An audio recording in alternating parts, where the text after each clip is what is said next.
7:01, Pledge of Allegiance.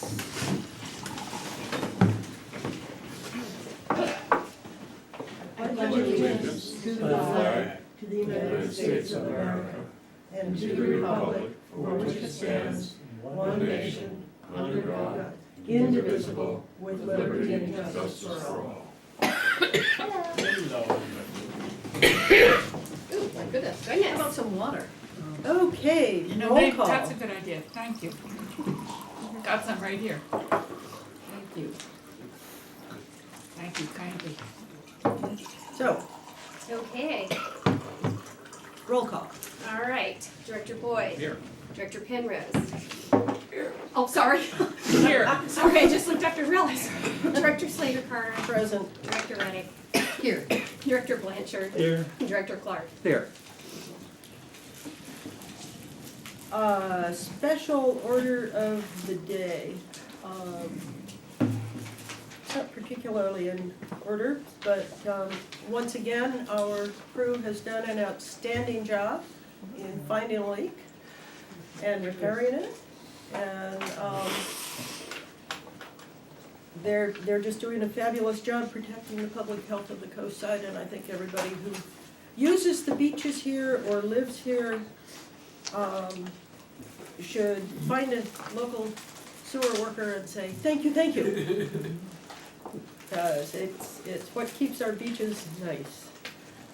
Public comment, and these are for comments not on the agenda. I don't see any any speaker slips, but do we have any public comment? Seeing none, we have we do not need to convene in closed session. And we are in open session, so we are at the consent agenda.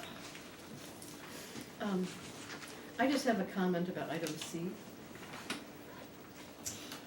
Yes. So, I checked with the, to verify Half Moon Bay late payments, and I was told that that had been worked out. Yes, not as of the date of this, but Okay. yes, we have now since received it, but it was just last week. Good. Just wanted to check.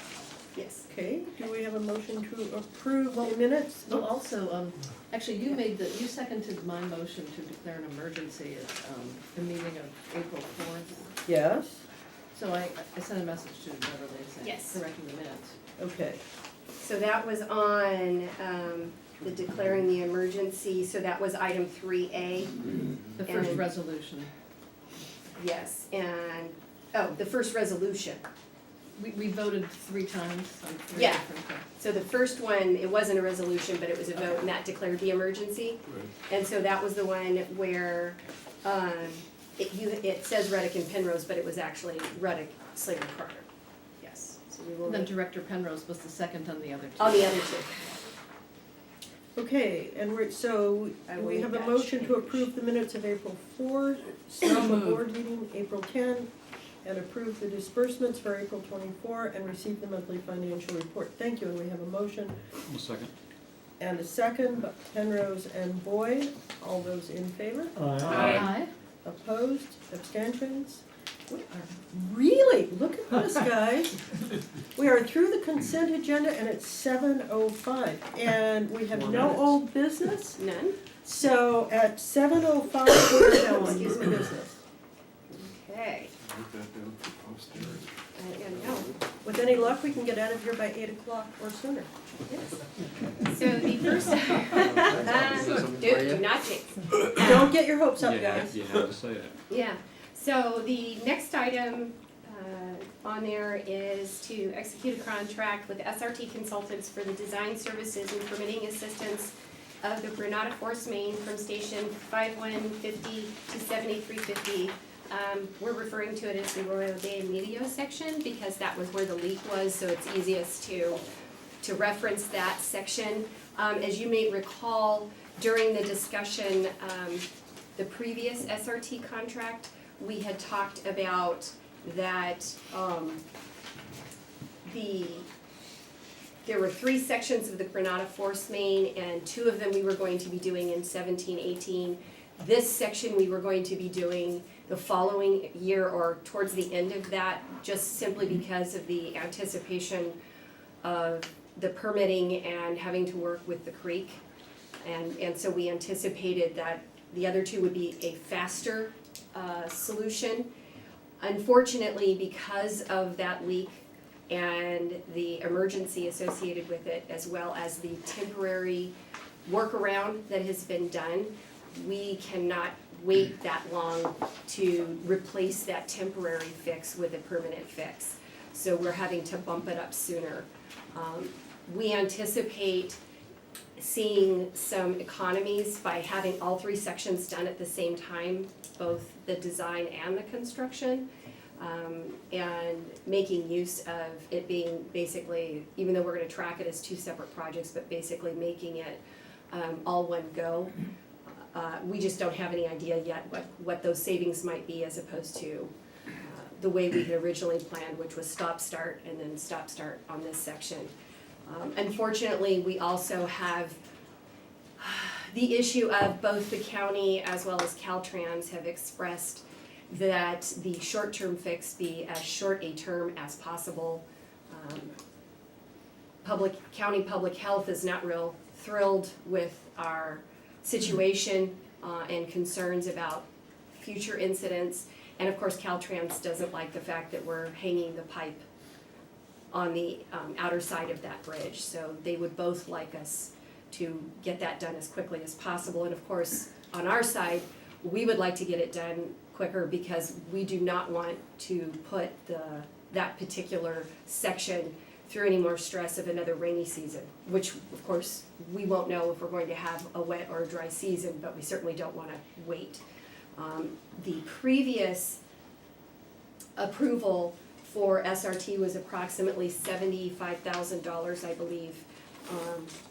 And this would, separate contract, but it would be another $34,200 for the design of that one section. And I know one of the board members had requested a map that we could take a look at to see what this looks like. And thankfully, Kishan is out, but thankfully I was able to get Tim Monahan from SRT to put something together. So I will pass these around. Thank you. I had done one, but this is way better. So, Oh, this is great. and it gives you the perspective Thank you. We're gonna have to start of going those near our sections, different- as well as sort of the city limits, Granada limits, sort of where everything is. And as you see the different sections, the orange in the middle is the segment 2. And I'm gonna pass out now I apologize, mine is not nearly as pretty. But this is I use this from the Coastside Visitors Bureau. Very resourceful. Yeah, it was the best one where you could actually read the streets. Most of the other ones, they're just so small, you can't even see that. But on this one, you can see the sections, and I hand wrote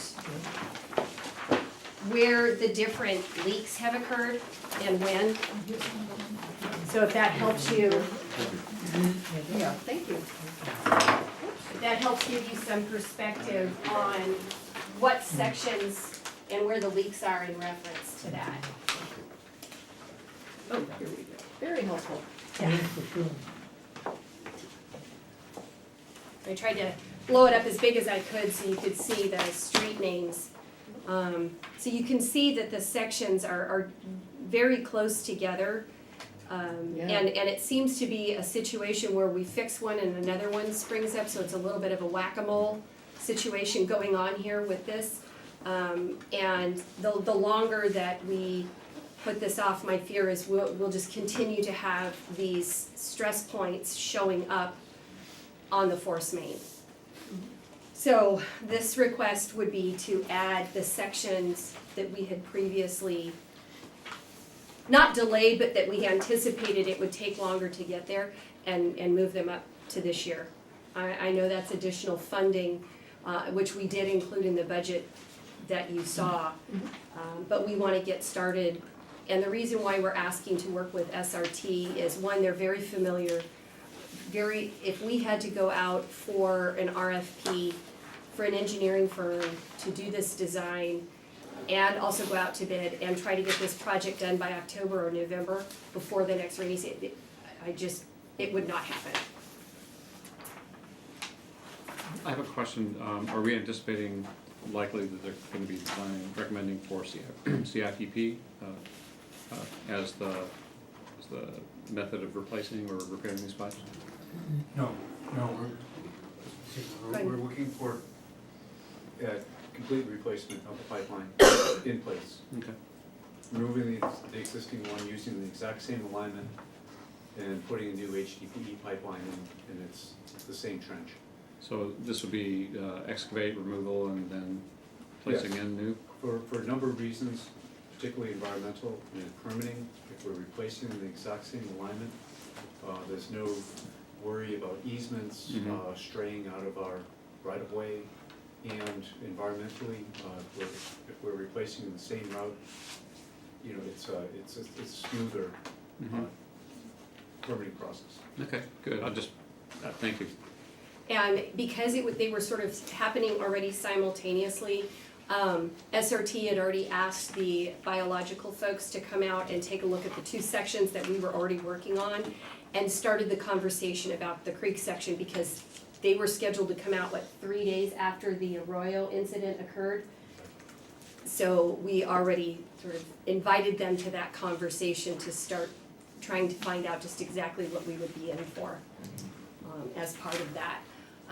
And so one of the things that has come up is if the board approves this, is what we really want to make sure is that everyone understands, because they've seen us on the roadside, they've seen equipment, they may or may not understand what's going on. We want to make sure that they really understand that this isn't just a temporary fix, that we really are intending. And so Director Penrose and I, via email, as Director Penrose is the outreach person on the committee, have talked about doing a press release, and I sent it to her. And then also making sure you see the Caltrans signs this project brought to you by, and so I did a mock-up of what a sign might look at, and I'll just hand it around. And we would put 2 or 3 of these signs at various stages along those sections so that people know that this is a project and where the money for that project is coming from. So that we can do some outreach and education about replacement of the IPS, especially since most people don't even see it. What shape is segment 4 in? Segment 4, what condition? What condition? Segment 4, there's a No, go. good portion of it that is gravity. And before we turn to gravity, when we put in the bypass station, we call it 73 plus 50. That's right outside of Rocket Farms. When we put that section in about 4 years ago, we found the same deterioration in the pipe at that location also.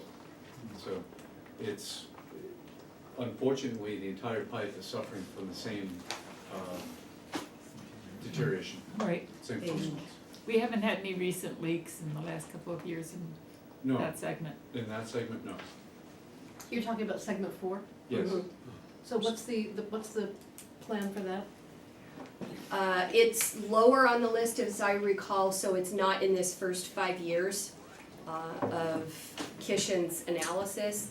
But certainly, if we were to experience something in that area, we would revise that and maybe bump it forward. But at least at this point, with the projects that Kishen had identified, that segment was not on this sort of first 5 years, and primarily because we haven't experienced much in the way of that section. Is my understanding correct that because most of that's not a force main, it's gravity, that it's less likely, even with the same level of deterioration, less likely to have any losses because the pressure's lower? Yes and no. As we understand, looking at the hydraulics of the pipe, before we get to the place where we officially train, we call it junction structure 2. It's where the flow turns all to gravity. The pipeline increases to a 24-inch vitrified clay pipe, and that comes all the way to the plant. Prior to junction structure 2, hydraulically, when we analyze it, we can see that the flow does turn into, from a pressure into a gravity flow situation, but that does not prohibit deterioration from what we believe hydraulically is a cavitation problem that caused the initial damage in the pipe. What do you mean by cavitation? The invert of the pipe, historically, in all the sections we've taken out, and in all the breaks that have happened, the damage and the openings, the holes in the pipe have always been on the bottom. And from forensically looking at them, as you can see, the section of pipe that's outside, damage is coming from the inside of the pipe out. And there's scooped out sections of metal on the bottom of the pipe that are indicative of a process of hydraulic phenomena called cavitation, where if vacuum pressure in the pipe decreases to a certain level, which we call vapor pressure of the water, vapor bubbles form and they collapse upon themselves and explode. And this is what happens with ship impellers. If you ever look at an old ship impeller that might be on display at a museum, after the leading edge of the impeller, you'll see all pitted Yeah. marks. That's cavitation. Right. Where if this propeller is spinning at a certain speed, it sets up a low pressure area behind the end of the impeller, causing cavitation, causing explosions, and those small explosions release a tremendous amount of energy, and that's what causes damage to the metal. This is what happens inside the pipe prior to us upgrading the pipe a few years ago with the new air vacuum release valves and the other modifications and upgrades we did to it. And when we fix the first 3 segments, is that gonna increase any problems in segment 4? Will that cause more problems in segment 4? No, if anything, it will make the situation better. The pipeline that we plan to design into the new replacement will be high-density polyethylene, or HDPE, we call it. And that'll have a smoother inside barrel, better hydraulic characteristics, more corrosion resistance.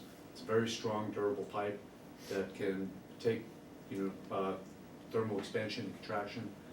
And so when we release into segment 4, again, that segment does have damage in it, but I think they're independent of each other. I think pipeline will definitely perform better hydraulically, but the last section, again, as Beverly was talking about, should be on the CIP budget further down the line for replacement. So there's not gonna be any changes in segment 4 because of repairs or replacement of segments 1, 2, and 3? No, the work that we're doing now to repair 1, 2, and 3 will not adversely affect the Got it. performance of 4 in its current condition. Okay. The installed metal pipe had an estimated use life of 25 years. What's the estimated use life for the HDPE pipe? Well, if you talk to the HDPE manufacturers, they'll put the life expectancy out at 100. And I wouldn't go to 100, but I'd say at least a 60-year life expectancy. The only thing that could damage a pipeline like this would be excessive abrasion from the inside. It's highly resistant to chemicals and oil, sewer gases, hydrogen sulfide, the other things you would typically see in a pipeline of this, force main.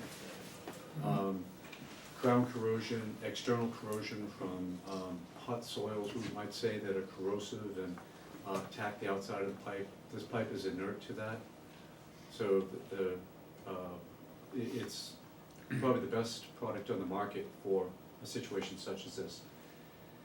And our construction, going under the creeks and through the environmental sensitive areas that we've experienced breaks in, the technique that we plan to use is horizontal directional drilling. That's where we drill from one point to another and avoid all the consequences and the environmental impact that might happen with traditional cut and cover. This pipe is a perfect product for that because it can be pulled into, and it's flexible, it's pliable. You can pull it into place and connect it on either end. we've successfully done this up in Montera just last summer, and it's very good way to go. Yes, SRT proposal mentions looking at reusing the 26-inch existing sleeves under the creeks. Do you have any feeling on how likely that is to be adopted? I really hope that we can do that, because that could save us a ton of money. Yeah. If we can just trench down on either side, extract the old pipe and put the new one in. At Arroyo de Medio Creek, I don't think that's the case. That pipe is too damaged, and we would be in the riparian right-of-way or riparian buffer zone of that area. And what we'd like to do is stay out and drill under and, you know, just avoid any more construction than we need to do in that creek buffer zone. So do we have any other questions? I am glad to hear that this will also then, this HDPE pipe will withstand an earthquake much more effectively than steel pipe. The existing pipe is ductile iron, and yes, I think a plastic more forgiving ductile or malleable pipe, more malleable than ductile iron would be a better choice in case of earthquake. Having watched the subsidence of a significant chunk of Seal Cove recently, I think it's important to, when we are replacing things, to be looking at tectonic events. Yeah. I'd be interested in the material, like, is it made of things like polyaromatic hydrocarbons and other sort of contaminants you find in plastic materials that might leach? Well, the pipe, the high-density polyethylene pipe that we're using is certified by American Water Works Association and NSF 61, which is a drinking water standard. And not that this needs to be drinking water standard, but they certify that this does not leach out any polycarbons into the water source. Again, a sewer force main, but inherently this pipe is used in water applications as well. The same, I think it's 3841, don't quote me on the number of the polyethylene that's being used here, is what we used in Montera recently for a 10-inch diameter HDPE pipeline that was put in using horizontal directional drilling. So, did that answer your question? Yeah, I don't tend to rely much on manufacturer, claims about things like that, but I can look it up later. This is validated by the American Water Works Association. Okay, well, that's a plus. And NSF, which is rigorous on that kind of thing. Okay, any more questions? Do we have a motion?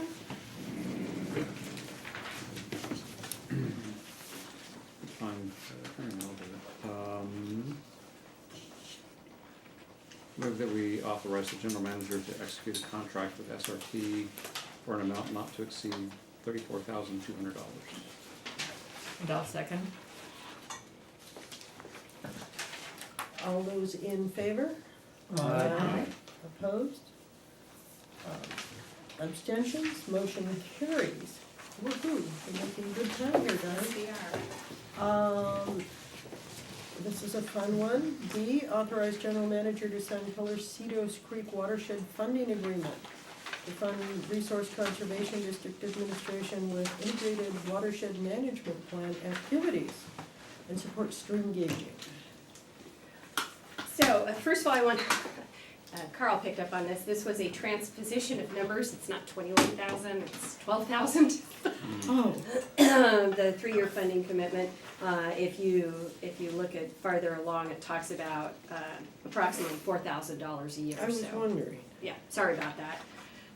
This is something that, and I'm sure Director Boyd could speak on this, since this has been going back and forth several years. I think the first one was in 2008, and then again in 2011. It came back again. And they have requested us to continue it. The last contract expired a couple years ago, 3 years ago, I think.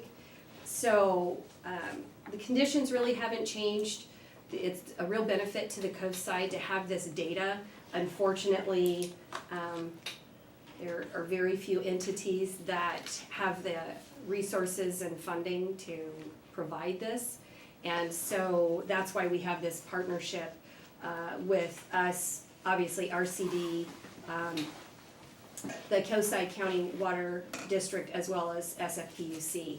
And I think it's really important that we continue with this. As you can see on the strategic plan compliance, this talks about, you know, partnering with other resources to make the most use of our financial resources. And also, because RCD is a partner, we do the first flush with them. And also, we're hoping to be able to partner with them as the recycled water project moves forward. So the more that RCD and other entities can collect data that helps us, I think we all benefit from that. And so my recommendation is, it's not a huge sum of money, and it's very important for us to continue to support RCD in collecting data that we can then use, hopefully, at some point, to support a grant. Great. Questions? Not a question, but I think it's a great investment for very little money, really. The return could be very valuable. And there are very few stream gauges left in California rivers and streams, and it's a shame. So I'm definitely a big fan and supporter of everything being gauged. Yep. Yeah. Any other comments? If I could say, you're right, this does go back a ways. We started out with a rather informal arrangement, and we formalized it a few years back. I think honestly, it's a great partnership across multiple agencies.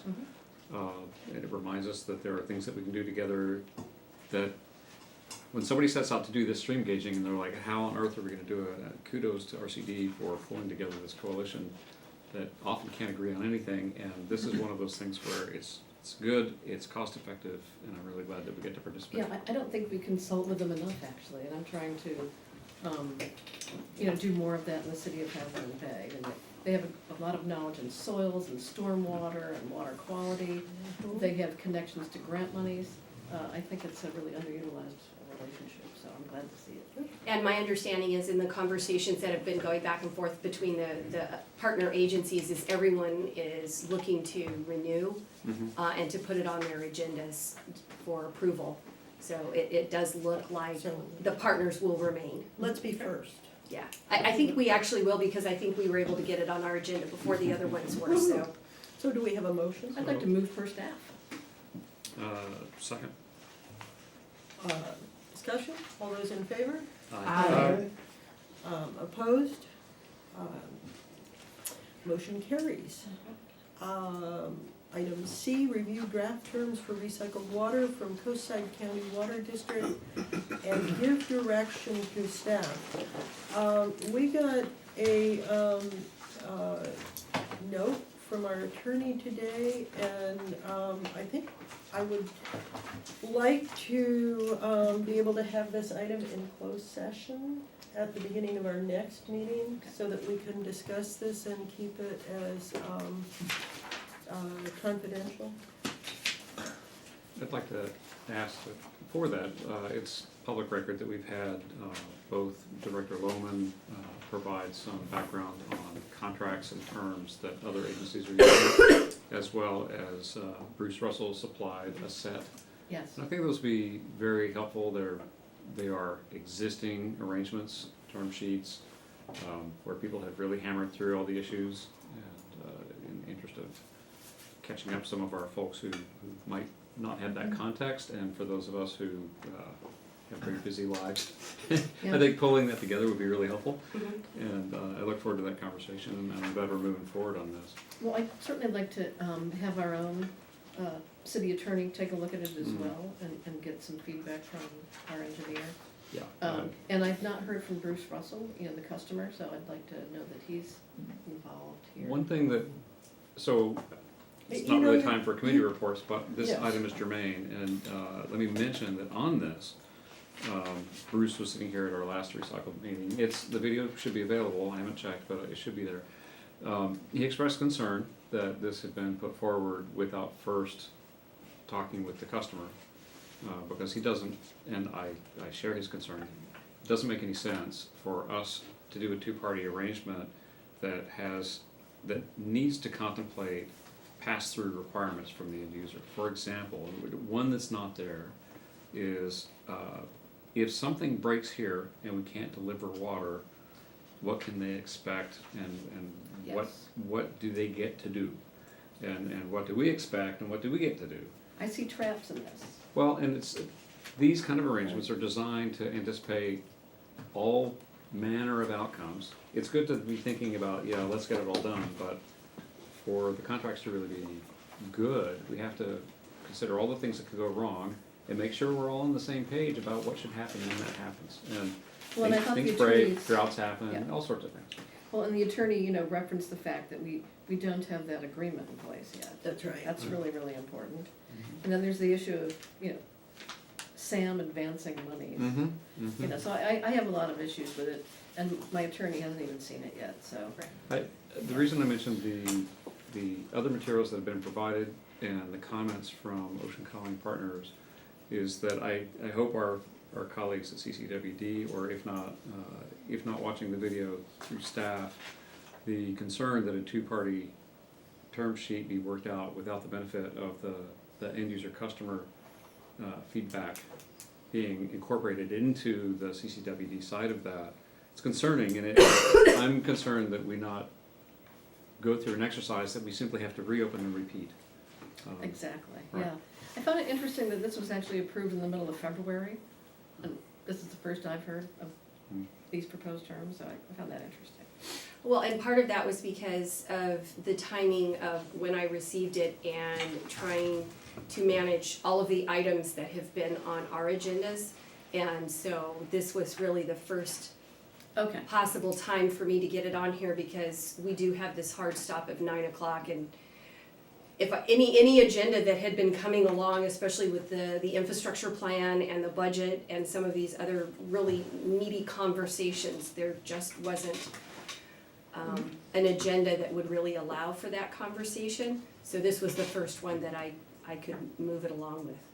So hopefully having this discussion at our next meeting will allow each of the agencies here to talk it over with their attorneys and their engineers. And, It would be helpful if both CCWD and their attorney and Bruce Russell and their attorney were here at that meeting. I think it'd be great if they were able to meet and confer before the meeting, That's Yeah. right. so they Well, could share yeah. some, whatever they shook out. I mean, there's other things, like what happens to what gets charged once all the amortized debt is paid off? What happens? Do we then go and reinvest in a new system, Right. or do we now drop the rate of what it costs? It's a really interesting question, and it's one that yeah, probably ought to be contemplated in this thing. And I got a list about half a dozen others Yeah. of these, and it's, for us to really be making progress on this needs to be really well thought through. Let me mention too that, because this fits right into this, that CCWD asked that Sam put together a list of next steps and put them up on the website. And so I thought it was a great idea, and suggested that we do that across the board with all of the participants. And that would include things like, when will CCWD put out an RFP for project management? Because this is something that doesn't need to wait on the actions that we're pending, waiting like on SRT's step 2 to finish up soon. There's another item, the easement that's gonna be needed from the city to get the pipeline from here to the creek. I don't know why at least the terms for that can't be hammered out now. So there's a whole bunch of things in terms of project next steps that we can write down, and then we can say, look, we don't know, or we think that might be 2 years, or if we're driving CEQA, how long is that gonna take? Let's pencil in something and put together a simple schedule so that our constituents can come to the website, pull down this thing and go, here's what everybody is willing to say, kind of pencils in where this thing might fit. I think that's one way we get away from the 5 to 10 year hand wavy idea down to the 2 years that this really ought to take. Well, since we're not in a huge, gotta get this done tomorrow, and I think your point is important, that we want to get it done right the first time. It's not like we haven't been working on this in the past, and we have seen significant improvements, and I see this as a nice start by CCWD, and I think some of us, Sam and each of our agencies, need to be putting in what we'd like to see in it too. Because Yeah, we're actually not, write we're up not draw up our passive. own terms that we like and Yeah, then we are not negotiate. passive Hey here. goodness, we can crib from all the material that's already been pulled together. That's So right. we can just go pick and choose the things that we think are relevant. And it's not about blowing it out into something huge, it's about driving towards getting this thing to be complete. Excellent. Yeah. But we have to anticipate Yes. some issues, especially Mhm. relating to, additional customers or Mhm. going to producing a higher quality of water, whatever it is, we need to anticipate. Yeah. Maybe it's in the 2-year period we do this and this, episode triggers another set of requirements. Exactly. We need to anticipate, and I think the attorney has done a good job starting that conversation. Excellent job. So I will move this on to the next agenda for closed session. Yeah, I'd like to suggest that the. And you that could the- also put it in the open session where we can make public what we can make public as well to keep the discussion Yeah. going. I think if we can, it would be good if the subcommittee could meet to try to advance some of that work, so we're really ready for the next meeting. That sounds good to me, Yeah, yeah. good. Okay. Neither of you looks like Rick, but, Not gonna be seen. Rick, I know. is He's that, gone now, We just can gone? tell him. is that, okay. Ah, well. It is official. And also, for the sake of Director Clark and Director Blanchard, if you go to our website, the SAM website, there is on the right-hand side a tab specifically for recycled water. Okay. And it's got everything on it. It's got all the documents that So- we've compiled. Are you the designee for the subcommittee? Or, Yeah, I think that'd be, I think Yes, Director yes, Blanchard yeah, I officially think- yes, I gotta be- replaced yes, for yes. now Director Right. Loman, okay, so. all right. Well, Yeah, good, you're in. welcome, and we'll bring you up to speed as okay, quick as thank we you. can. Good question, Yeah. yeah, forward to it. Good. Item D, authorize the general manager to attend the California Special District Association Legislative Days in Sacramento. Go for it. I'll second that. Okay. Okay, All who those in moved favor? Aye. and who seconded? I did. Oh, okay, thank you. I just want to make sure I got it right. Thank you. And Rick. it passed unanimously. Thank you. General manager's report. You have the information in front of you. Obviously, we've been busy of late.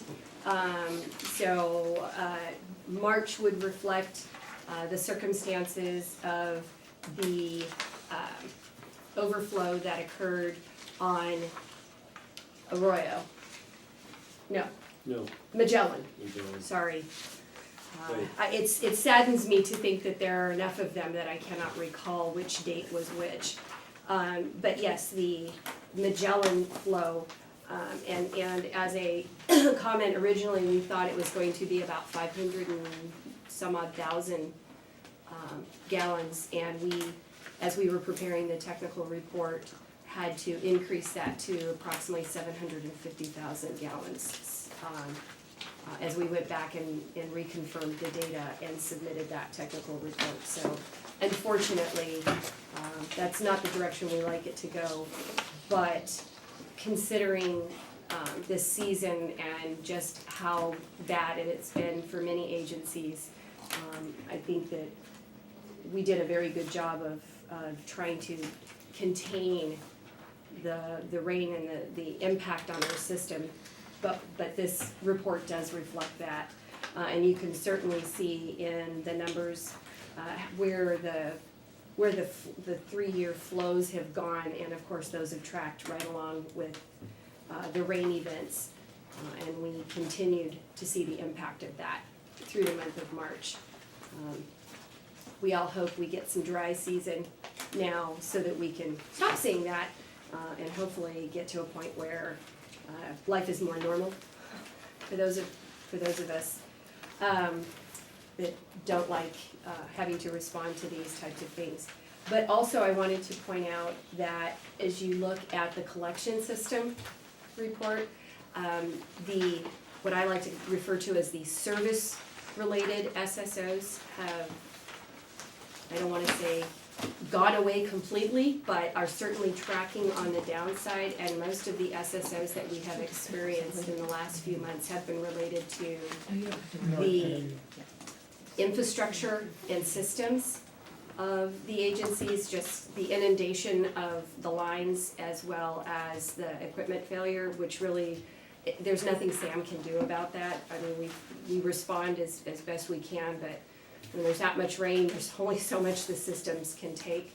But I think this is a really good indication that the hard work that staff has put into retraining and equipment use and its dedication to doing the job right is starting to pay off.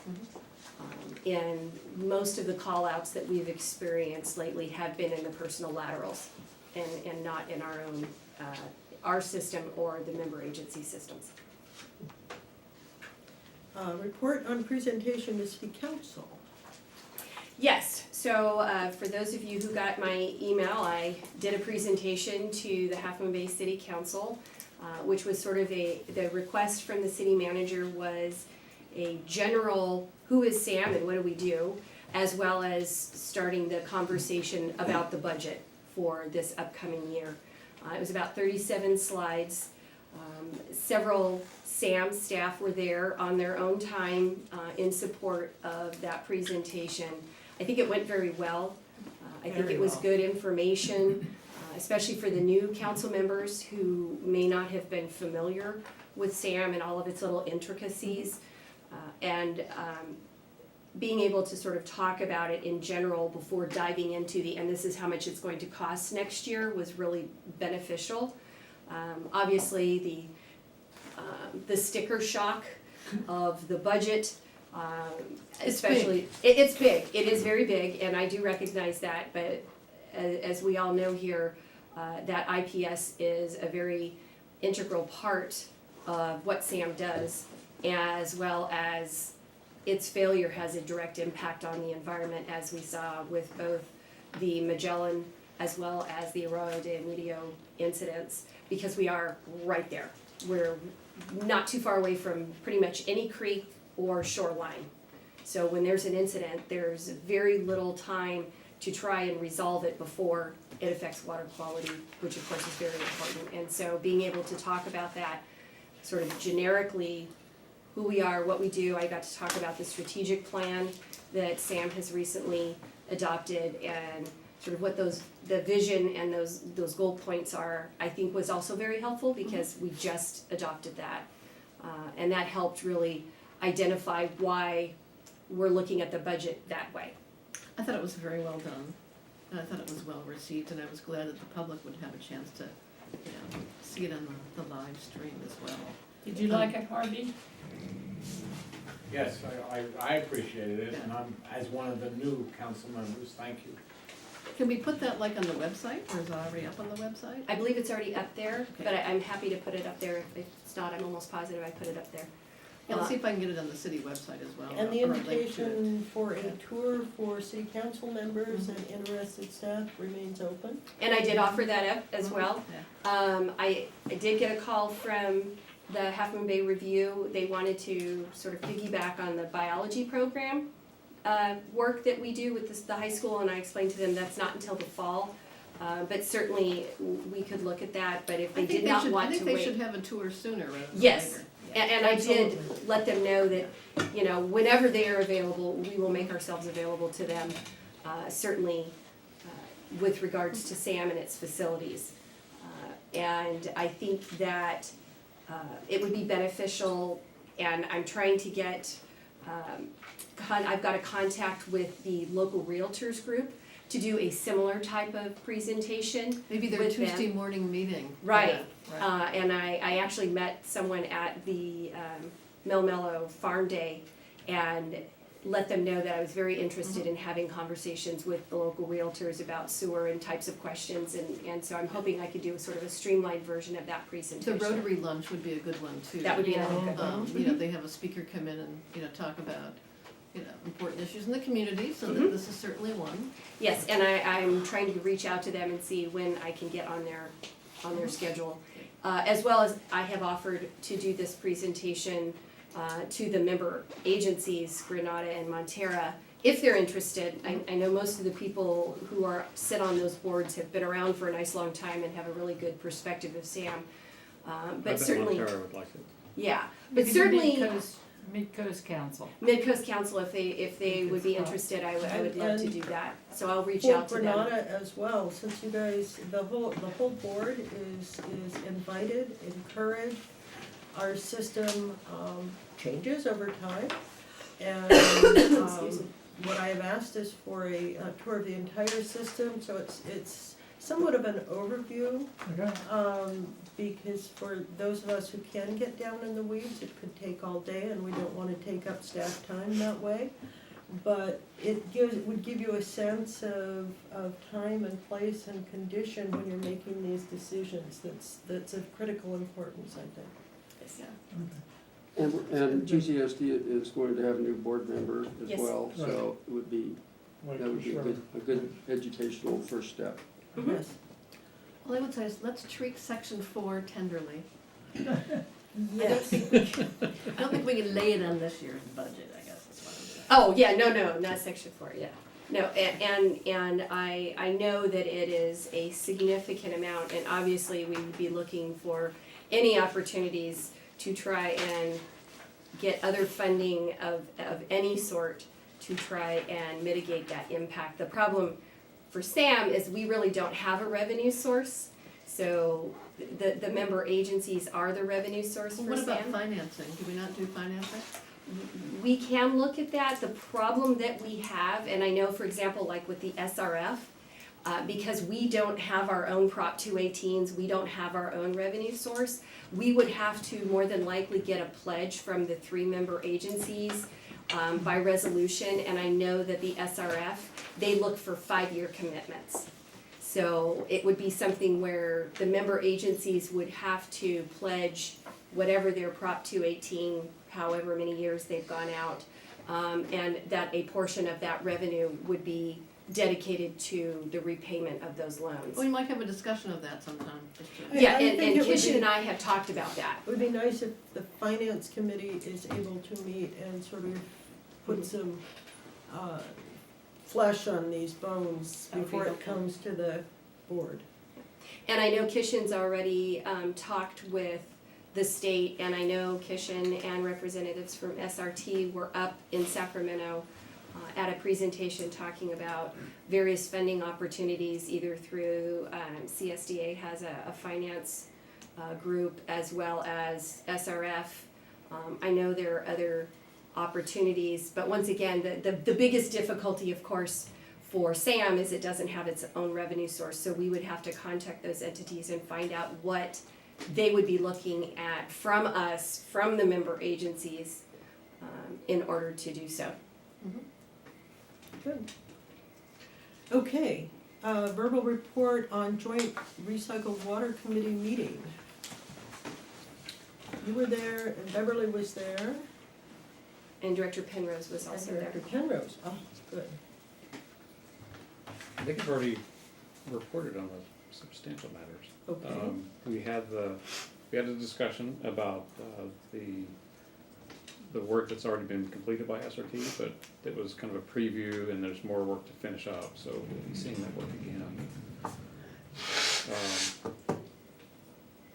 The kind of bottom line of it is that it looks still within the realm of economic feasibility. There are some, I would say there's kind of an asterisk on that, depending on what the creek crossing actually winds up running. Right now, that's penciled in 1.1. SRT was not commissioned to go do any peer review on that estimate, so if that number goes up, you might recall Bruce had made it pretty clear some time back and has pretty much stuck with it, that 515,000 a year, that's 515, that's the feasible number for them. And we're right now at about 505. You didn't apply a COLA to that? There's, well, some of what caught OCP off guard a little bit was that our number had gone up by a fair bit,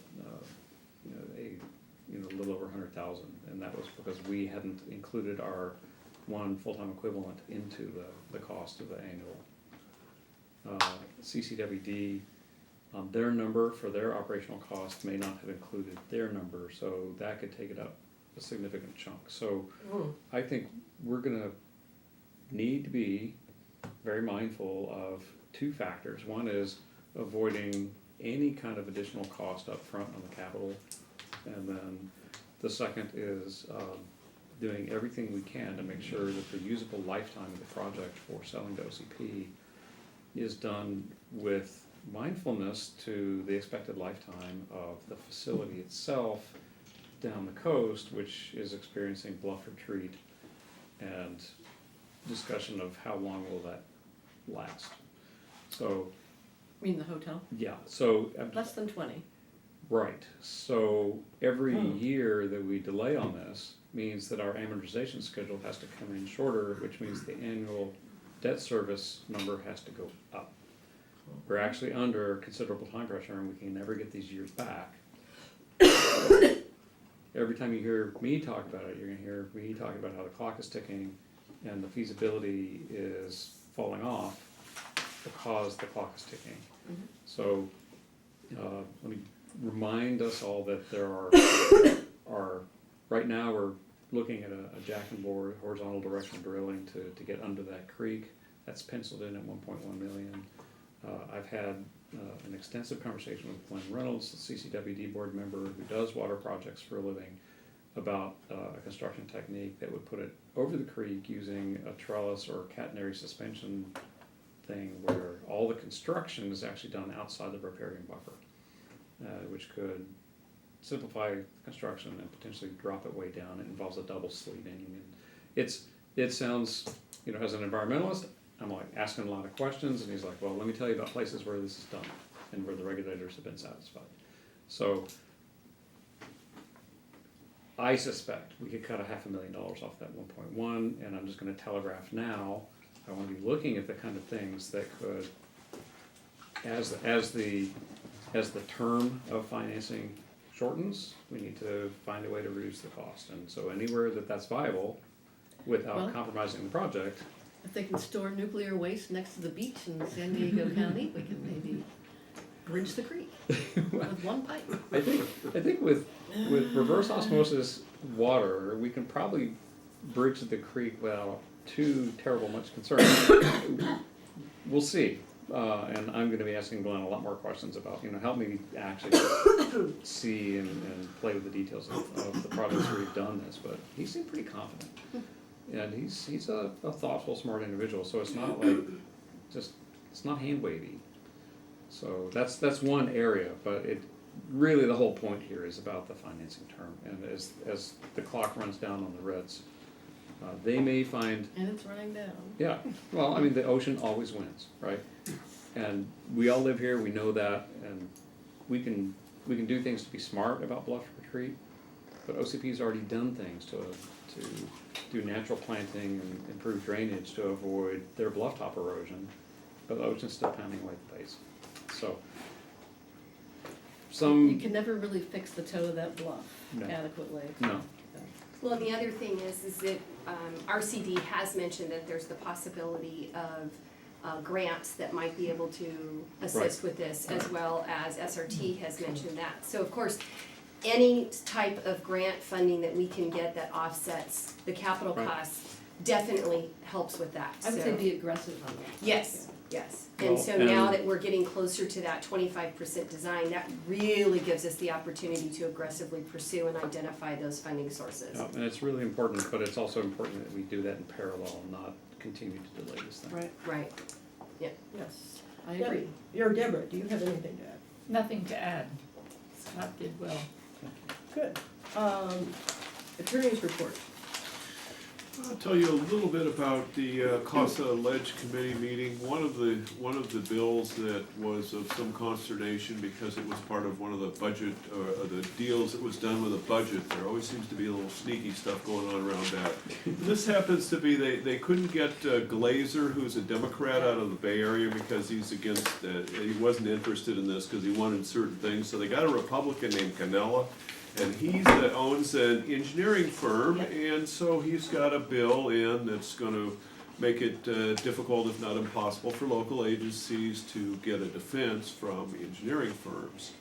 So this is a recurring thing, but this one's got legs because it's all tied into the governor's budget and funding for, some of his favorite projects. Do you have the bill number? What's that? Do you have the bill number? I do, it's SB 496.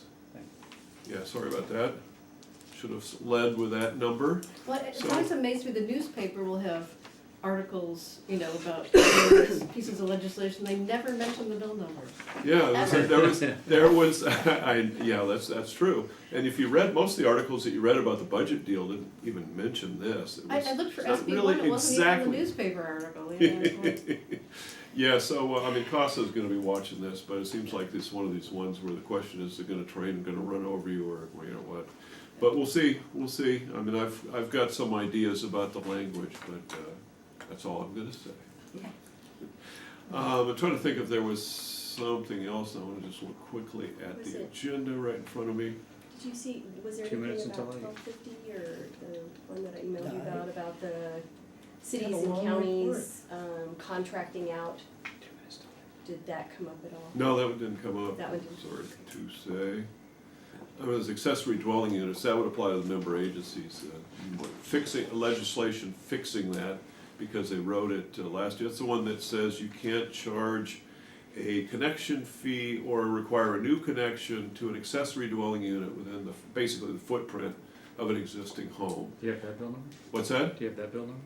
The one this year is SB 229, that was, SB 1069 last year. And the definition of local agency only included cities and counties, and they really were targeting special districts. So when some of the groups that represent special districts were saying, well, gosh, this doesn't apply to us, they said, oh, we have to fix that. So CASA was trying to get some a little more favorable language into that. Would you be willing to send an email just identifying all these bills with their numbers? Sure, yeah. That'd be helpful. Yeah, and there was, let's see, there's another one. Water reuse has got some legislation that's trying to redo the definitions of potable reuse. That's not where we are in our recycled water project, but there's direct potable and indirect potable. They sort of want to lump it together as a single definition of potable reuse. And there's other things, but that's enough for now, I think. And I'll send you an email on this. Good. Okay. Director's reports, except report from Director Slater Carter after attending CASA Water Reuse Public Policy Forum. I actually typed it out, but I didn't make a lot of copies. I didn't figure you can have it if you want it. Could we put it on the website? Do we have an editor?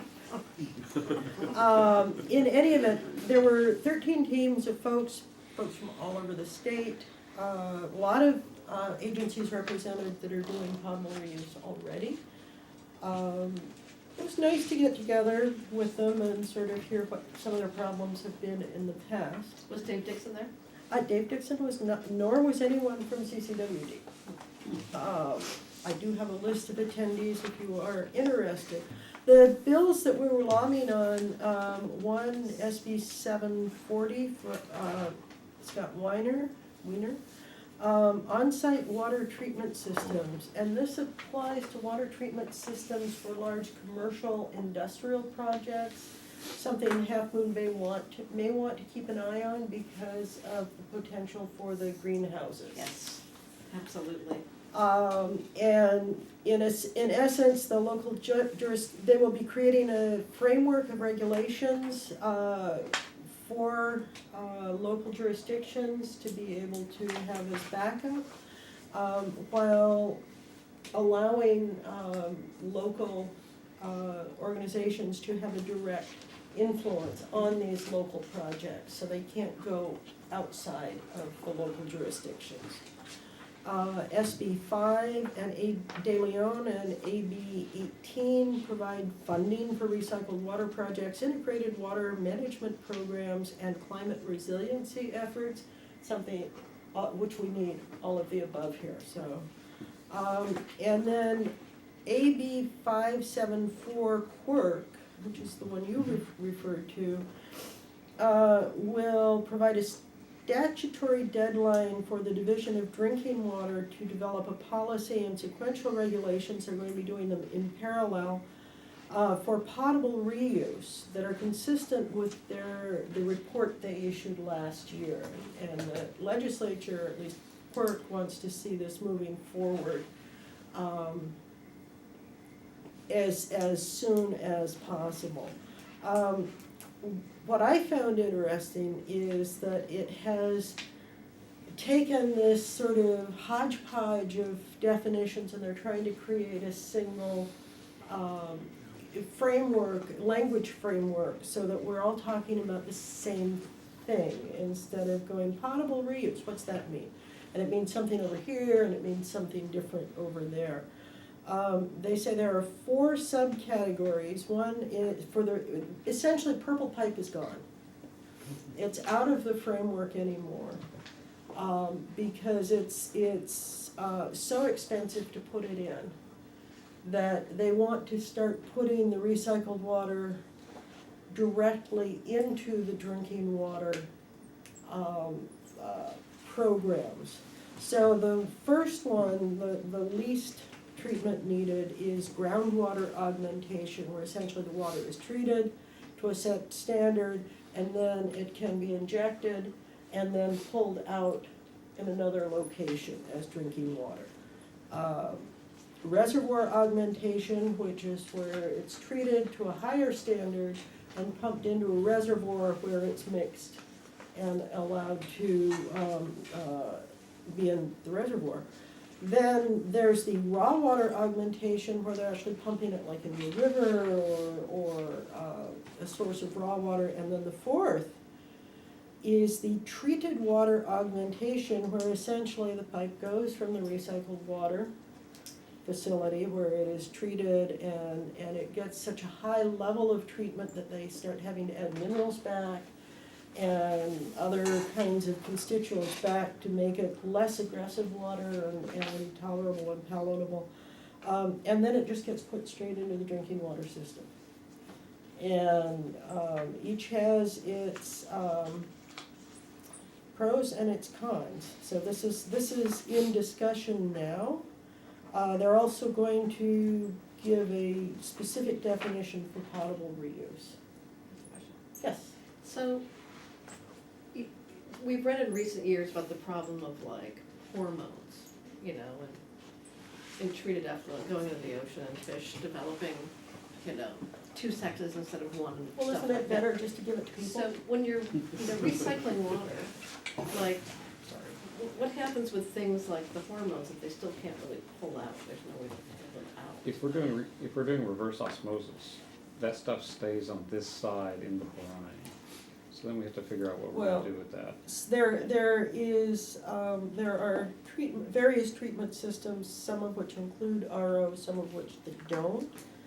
And at one of the workshops I sat in on in San Diego, they had actually done quite a study of the endocrine disruptors, the drugs, all the sort of leftover constituents in the drinking water. Excuse me. And they showed that it is less, the resultant mix is less than the EPA standards. Like, I don't wanna grow a beard, you know. Well, So, and it's not to say. I'm willing to read some of those studies, but I spoke at Water Review some years ago, because I was reading a lot about this and the downplaying it all. Let me just mention with hormone disruptors that less than the EPA standard may be talking about hormones in the parts per billion range. Well, that's the range at which the human body and other living creatures respond to hormones. Yeah, The, it's the, very the tiny, really tiny high amounts, level yeah. of things like you get with some of the plastics, the body actually has mechanisms to ignore it. It's like it's flooding the Reject it, signals, so it's yeah. like, I don't think that's real. So sometimes, you know, the old dilution is the solution pollution thing, kinda didn't take into account the hormonal response. Well, So I'm eager to read some of these papers Yeah, to see that, where that's they're the going. part I- that concerns me There's- about there's- vegetable reuse. There's the, with RO, you're talking about membranes where the pores are so small that the only thing that should be able to get through is water and things that are smaller than water, and hormones are bigger than water. But, if you're talking about something other than RO, or if you're talking about a blend of RO plus other things, then you need to be thinking about, okay, what's in there? One of the things that people have counted on is ultraviolet light, which does a very nice job of disinfecting things and breaking things down. they're using that, That infrared. doesn't give you any guarantees on how complete you're driving that destruction, and having talked to a guy who builds factories for people who make pharmaceuticals, some of the pharmaceuticals that are currently under design are designed specifically to withstand the typical disinfecting and degrading effects of chlorine and ultraviolet light. And he's like, you're not gonna be able to destroy the things that we're making that are gonna be in the water. So our job will need to be to filter them out, because they're not gonna be small, so we should be able to screen them out. But that means lots of high pressure pumps and some really good membranes that we know how to keep clean. And our membranes, as we're looking at And won't recycled break. water with RO, there's an ongoing cost for the pumps to push the water through the membrane, and The then filters. to backwash those things, and then to clean them from time to time, and then to just replace them outright. One of the interesting things is those membranes got a lot of benefit from research on kidney dialysis. Because guess what, we're really kind of making these big mechanical kidneys. Well, That's what's really I would happening. say that both of these events that I went to were sales jobs. Of course. So the tough questions were not particularly being addressed. I have been asking about microfiber and what they can do to remove Yeah, that. that'd be good. There are many issues that they haven't worked on, and that apparently are not being discussed much Yeah, what at about the state level. nanoparticles? You know, I mean, That's- nanoparticles are. That's a very good question, and, one of the, bills that, CASA did get involved with was there is a upcoming technology where, in the funeral industry, where bodies are dissolved. I think Yeah. I saw one of those in a parking lot recently. Yeah. The question is, what do You're you supposed to call do, police after you see that, that's not, what do That's you kind of Roger do Rabbit revisited. with the fluids that are left over, the resultant fluids? Now, I don't think, the CASA got involved with this because they do not want this to be going, particularly when you're talking about recycled water. They don't want these fluids getting dumped into the various sewer systems. So they're working, I found that one, it was kind of macabre, but it was after breakfast, so. so it's good that you're there and getting a That's good. sense of where the current, industry focus and pressure and talking points are. It's we as public officials have to be familiar with that so that we can rightly divide between the sales job and what's actually good for Well, us. and they're calling it now, not toilet tap, Of course not. they're calling it pure water, space water. They're calling it, Soylent Green? they are giving it to home brewers and small breweries and saying, make beer out of this so we can let people sample it and This beer see. is chewy. I'm sure it tastes fine, but it's not gonna address the question that you brought up at all, will it? I mean, Well, it's- it doesn't. I mean, they could put sensors into your body that way to, spy on you. Oh, boy. Okay, moving right along here. So anyway, Microwave it's over there. very Might be interesting, mostly- I suggest we all keep an eye on this stuff because, but as a friend of mine said when I mentioned that, Coastside County Water District is talking about, water reuse, she said, then I'm moving to Montero. So we will see what happens. There is a lot on the horizon and, as you know, on the legislative front, that's where we've got to keep an eye on things. Things just slip right in, just when you're, And they you're on just, top of it. and it's interesting to see how much is left out of these discussions. And that They part happen at the is committee scary. staff level. One of the, I think I sent the article link to the board members about, an article that was in the paper about the sort of global impact or long-term impact the drought has had now on California. And it sort of goes to that question that we've talked about. And, you know, sort of now that we've had this really banner year with water, is recycled water passé? Right. And one of the comments was no, that what it really did was made people, you know, each time there's been one of these droughts, people have become very, very aware, and it's had a long-lasting impact on water use and what we think about. And that even though people may not be conserving as much as they were, say, a year or so ago, they're still conserving more than they were doing 5 years ago. And Every little bit helps. every little bit helps, forward and I movement. think that with regards to recycled water, when people have asked me that question, and that was one of the questions I was asked by the reporter a few months ago, is that all this does is gives us breathing room to figure this out for the next one, because California in and of itself does not have enough water. And the state is doing everything it can to double or triple, by numbers, the population. Yeah. But when you hear them saying you can't make connection charges for adding second units Right. that are within the footprint, that you can't do this and you can't do that, they're increasing the population, and our efficiencies are so high that we're pretty much at the point where efficiencies are nigh on impossible, so you need to figure out new sources of water. And if you look at the rainfall map, Southern California with the Colorado River problems and all of the growth and the water supply problems, they're the ones who are particularly interested in this. Right. So can you be in charge of getting CCWD to use at least recycled instead of reclaimed? You're off to a good start. I can certainly approach that. Yeah. Good. Any future agenda items? No, I actually have a director's report. Oh, Okay, It's quick, but I actually have show and tell. all right. For years, I've wanted to go to Japan. I finally got the chance.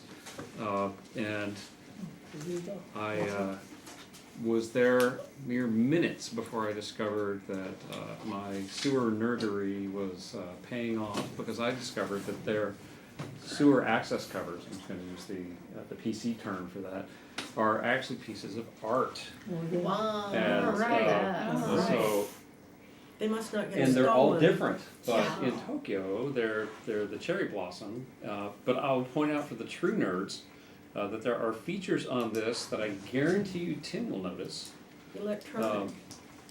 There, and you'll know exactly why. I'm not gonna spoil it, it'll be a little challenge to see how many of these extra features you can pick out. But some of these were downright beautiful, and some of them were actually painted, so the recesses would be filled in with paint, kind That's of like wonderful. a challenge coin. And it was just very intentional. I was talking to Keishan after the recycled water meeting, and he told me something that I certainly didn't see in Japan, but sounded fabulous.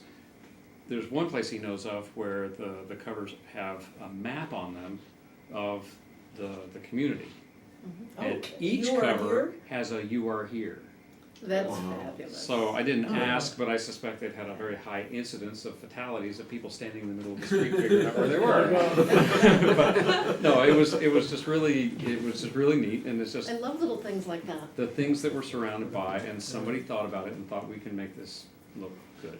And since we're all getting to be nerds about this, and we're appreciating, the value you know, the full breakdown of the disruptors, or making sure that the scouring on the pipe is actually dealt with.